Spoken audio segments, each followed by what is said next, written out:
자, 우리 앞뒤 자리에 계신 분들과 함께 인사 나누시겠습니다. 오늘 참 잘 오셨습니다. 예수 믿고 구원 받으세요. 예수 믿고 복 받으세요. 처음 오신 분들 구원 받고 복 많이 받으시는 은혜가 임하고, 또 예수 믿던 사람들은 영적으로 새롭게 거듭나는 은혜가 쏟아지시기를 주님의 이름으로 축원합니다. 하나님이 정말로 살아 계실까요?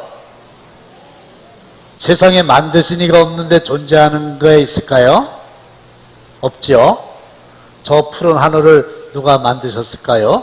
사람이 만들었다면 어떤 사람이 만들었을까요? 저 하늘에 떠 있는 태양, 해는 누가 만들었을까요? 저희는 학교 다닐 때에 해가 공중에 떠 있다고 배웠어요. 위에서 끈으로 잡아서 매다른 것도 아니고 밑에서 기둥으로 받친 것도 아닌데 그냥 떠 있다? 그리고 저 태양은 조금만 가까이 가도 다 타서 죽는다는데 그 펄펄 끓는 뜨거운 태양을 누가 들어다가 그 공중에다가 설치했을까? 또 수천만 년 동안 빛과 열을 내는데, 빛과 열을 내면은 어딘가에서 누군가가 에너지를 계속 공급해야 되는데 그 에너지는 누가 공급을 해야 하는가? 이 전구도 고장날 때가 있는데 만약에 태양이 고장난다면 어떻게 되는 건가? 누가 만들었고 누가 운행하는가? 하나님이십니다. 할렐루야. 하나님이 아니면 하나님을 만들어서라도 하나님 같은 전능하신 분이 태양을 만드셨다고 말을 해야 저 태양에 대한 이해가 가는 거지요. 또 하나는 내가 이 세상에 이렇게 살고 있잖아요. 근데 제가 아무리 많이 생각해봐도 이 세상에 태어나기 전에 없었어요. 기억이 전혀 없어요. 누군가 그랬어요. 누군가에 의해서 지구라고 하는 펜션에 던져진 존재가 인간이다. 누구에게서 태어났나요? 우리 아버지와 어머니를 통해서 태어났어요. 우리 아버지와 어머니는 누굴 통해서 태어났을까요? 할아버지와 할머니인데, 저는 할아버지는 뵌 적이 있지만 할머니는 뵌 적이 없어요. 그렇죠? 틀림없이 할머니가 계셨을 거예요. 왜? 우리 아버지가 계시고 내가 있는 걸 보니까. 또 할머니, 할아버지는 증조, 그 다음에 고조, 쭉쭉쭉쭉쭉 올라가다 보면 맨 처음에 인간이 있을 거 아닙니까? 그거는 누가 만들었나? 또 누가 만들었다면 계속 올라가야 되니까 올라갈 때까지 끝까지 다 올라갔어요. 이제 올라갈 데가 없어요. 그러면 최초 인간 누가 만들었나요?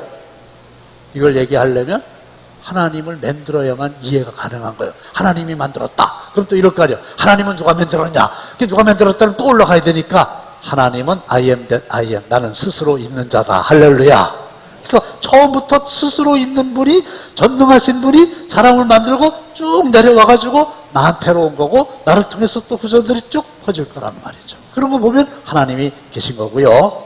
마지막으로 하나는 모든 사람에게는 본능이 있어요. 수면욕이 있지요, 식욕이 있지요, 성욕이 있지요, 권력욕이 있지요. 그러나 가장 큰 본능은 영원히 살고자 하는, 생명을 갈구하는 본능이에요.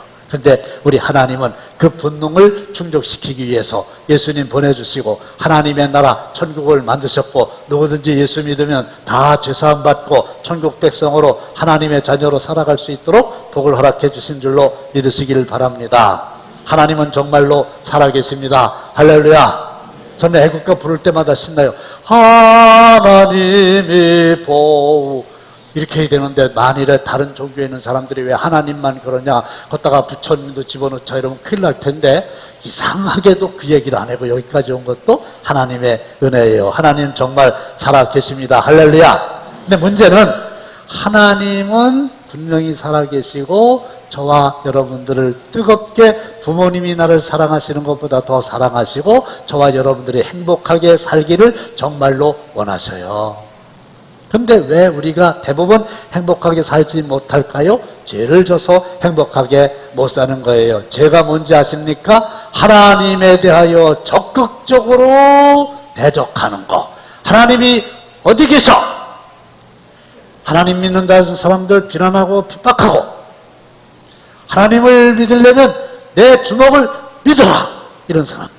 그러나 대부분의 사람들은 그렇게까지는 하지 않더라도 적어도 하나님에 대해서 무관심해요. 하나님에 대해서 소극적이에요. 하나님에 대해서 알기를 원하지 않아요. 그런데 하나님을 알지 못하고 하나님을 믿지 못하는 사람은 어떤 것에다 비유할 수 있느냐?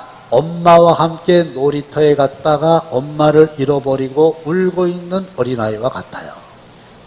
저 어린아이에게 맛있는 빵을 갖다 줍니다. 소용이 없지요. 장난감을 갖다 줍니다. 소용이 없지요. 놀이시설을 타자. 소용이 없지요. 왜? 일단 잃어버린 엄마를 찾은 후에야 그런 게 필요한 거지.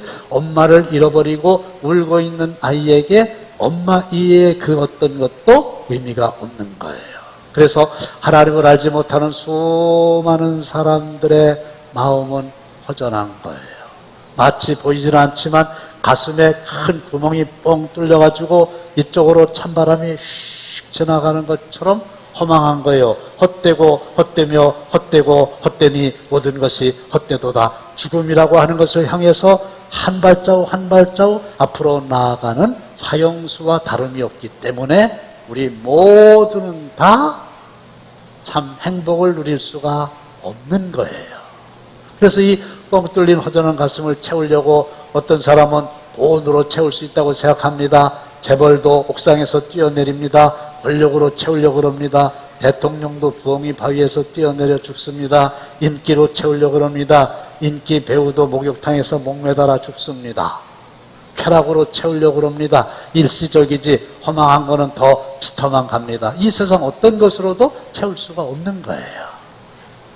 한 인간의 뻥 뚫린 허전한 가슴을 채울 수 있는 것은 하나님 한 분이신 줄로 믿습니다. 할렐루야. 그래서 여호와는 나의 목자시니 내가 부족함이 없으리로다. 하나님을 믿는 사람은 부족함이 없는 평안한 삶을 살아갈 수 있는 겁니다. 아니, 하나님의 아들 예수를 믿는 사람은 죄사함을 받고 구원을 받고 복을 받게 되는 줄로 믿습니다. 할렐루야. 그럼 어떻게 예수를 믿을 수 있나요? 요한계시록 3장 20절입니다. 다 함께 시작. 볼지어다 내가 문 밖에 서서 두드리노니 누구든지 내 음성을 듣고 문을 열면 내가 그에게로 들어가 그와 더불어 먹고. 여기서 내가라고 하는 것은 예수님입니다. 문 밖에 서서 두드리십니다. 여기서 문은 마음의 문을 가리키는 겁니다. 그 누가 문을 두드려? 예수님께서 지금 저와 여러분들, 특별히 교회에 처음 오신 여러분들의 마음을 이렇게 두드리시는 거예요. 근데 그 요한계시록 3장 20절을 근거로 해서 유명한 화가가 걸작품을 만들었는데 이 예수님이 문을 두드리고 계시지요. 문은 마음의 문입니다. 근데 문에 희한하게도 문고리가 없는 거예요. 예수님이 밖에서 문고리를 딱 잡고 문을 여는 게 아니에요. 예수님이 억지로 여러분들 마음속에 들어가시는 게 아니에요. 누가 문을 열어야 되는 거예요? 여러분들 스스로가 마음의 문을 열며. 이게 중요한 거예요. 그러면 예수님께서는 다시 본문으로 돌아가 주십시오. 내가 그에게로 들어가. 그래서 예수님께서 우리의 마음속에 들어오시는 거예요. 그래서 그와 더불어 먹고 그는 나와 더불어 먹으리라. 예수님이 내 안에 들어와서 나와 함께 사시는 거예요. 요한복음 1장 12절에 보시면 영접하는 자 곧 그 이름을 믿는 자들에게는 하나님의 자녀가 되는 권세를 주셨으니, 영접한다고 하는 게 뭡니까? 여러분들이 문을 열고 손님 어서 들어오십시오 하는 것처럼 마음의 문을 열고 예수님 어서 저희 마음속에 들어오십시오. 그게 바로 예수를 믿는 거고요. 누구든지 예수를 믿기만 하면, 누구든지 예수님을 마음에 영접하기만 하면 하나님의 자녀가 되어서 하나님을 아버지라고 부를 수 있는 권세가 생기는 줄로 믿으시기를 바랍니다. 하나님의 아들이라고 하는 권세는 대단한 겁니다. 왜?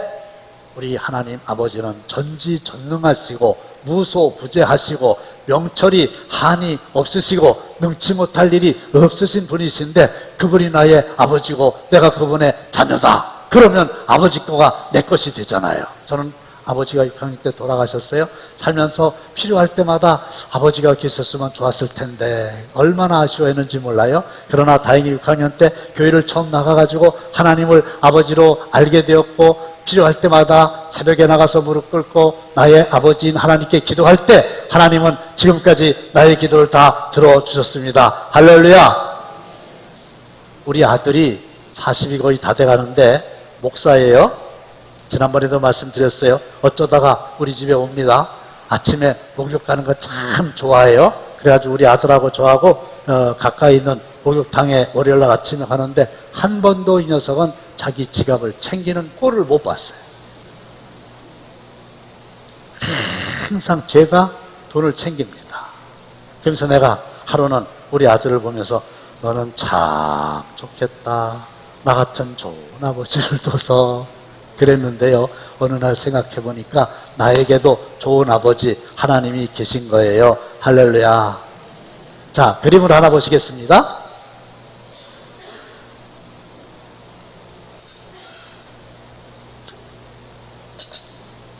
왼쪽에 있는 그림 있죠? 거기 하얀 원이 있죠? 그 하얀 원은 우리들의 마음이에요. 그리고 그 가운데에 의자가 있죠? 그것은 나의 마음의 중심이에요. 내 마음의 중심에 누가 있나요? 내가 앉아 있어요. 이건 뭡니까? 내 마음의 주인이, 내 마음의 왕이 바로 나입니다. 그래서 내 마음대로 사는 거예요. 내 생각대로 사는 거예요. 그러나 예수님을 상징하는 십자가는 마음 밖에 있어요. 예수님이 아직 내 안에 들어오시지 못한 거예요. 이런 사람들을 예수를 믿지 않는 불신자라 이렇게 말합니다. 그러면 나의 삶에 있는 모든 일을 내 생각대로 처리하기 때문에 두려움이 있고 실패가 있고 걱정이 있고 근심이 있고 염려가 많은 거예요. 반면에 신자라고 하는 것은 뭐냐? 역시 하얀 원은 나의 마음입니다. 의자는 내 마음의 중심입니다. 그런데 바깥에 있던 십자가, 바깥에 있던 예수님이 내가 마음의 문을 열었으니까 내 안에 들어오셨어요. 그래가지고 나는 그 자리에서 내려앉고 예수님이 내 마음속에 주인으로 앉아 계신 거예요. 이게 뭐예요? 이게 예수를 믿는 거예요. 이게 예수를 제대로 믿는 겁니다. 여러분들도 지금 마음의 문을 열고 예수님 내 안에 들어오세요. 이렇게 되면 우리는 예수님이 나의 삶의 주인이 되고 나는 그분의 종이 되어서 그분이 내 삶의 크고 작은 모든 문제를 다 주관하시기 때문에 거기에는 생명이 있고 거기에는 평안이 있고 거기에는 기쁨이 있고 거기에는 만족이 있고 할렐루야. 그런 거예요. 왜? 그분이 나의 삶을 주장하시니까. 그분은 전능하신 분이시니까. 그분은 선하신 분이시니까. 그분은 좋으신 분이시니까. 할렐루야. 그래서 오늘 처음 교회에 오신 분들은 마음문을 열고 예수님을 영접하고 내 마음의 가운데에 그분을 모시고 이제는 내 생각대로 사는 게 아니라 예수님의 생각대로 살기를 원합니다. 거기에 순종의 행복이 있다. 그 말이거든요. 고린도후서 5장 15절 말씀을 보시면 그가 모든 사람을 대신하여 죽으심은 살아있는 자들로 하여금 다시는 그들 자신을 위하여 살지 않고 오직 그들을 대신하여 죽었다가 다시 살아나신 이를 위하여 살게 하려 함이라. 이게 무슨 말이냐면요. 진짜 예수님을 믿는 사람은, 진짜 예수님을 내 마음에 영접한 사람은 나의 삶의 주인이 이제 내가 아니기 때문에 내 자신을 위해서 사는 게 아니에요. 이기주의자로 사는 게 아니에요. 욕심을 부리면서 사는 삶이 아니에요. 이제 나는 죽는 거예요. 그리고 예수님이 사시는 거예요. 욕심은 줄이는 거예요. 그리고 다시 살아나신 예수님을 위해서 사는 거예요. 예수님의 뜻대로만 사는 거예요. 아니 그러면 목사님, 아니 예수를 믿는 것도 나를 위해서 믿는 거지. 그러면 나를 위해서 살지 않고 예수님만 위해서 살면 그 다음에 나의 삶은 어떻게 되는 겁니까? 염려하지 마십시오. 그렇게 살아야 모든 것들을 다 내 생각대로 사는 게 아니라 하나님의 생각대로, 내 뜻대로 사는 게 아니라 하나님의 뜻대로 살 때에만 그 살아계신 하나님께서 우리의 모든 크고 작은 삶의 문제를 주관하셔서 형통케 하시는 줄로 믿으시기를 주님의 이름으로 축원합니다.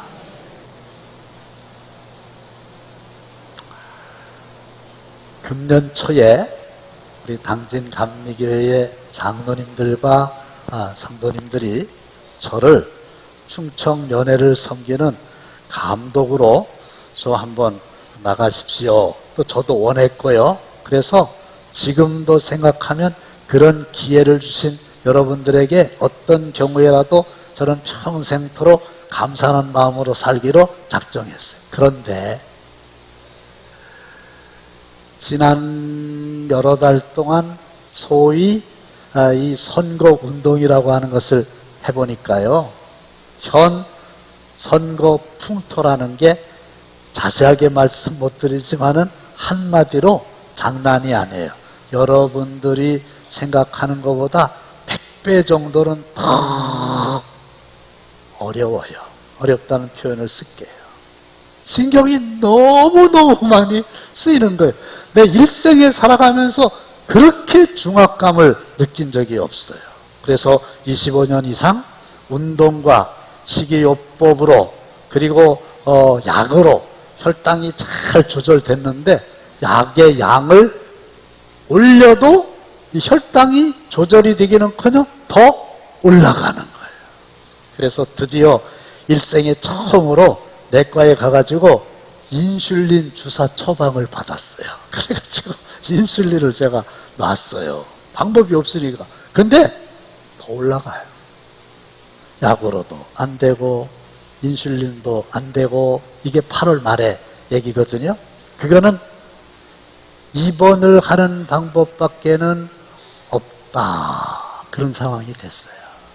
그래서 아주 강력한 식이요법 이걸 해가지고 체중을 여러분들이 확인했듯이 지금 현재 아침에는 54kg, 저녁에는 55kg. 그래서 54, 55 여기 왔다 갔다 해요. 근데 한 달 20일 전에 약을 끊었는데 현재까지 조절이 잘 돼요.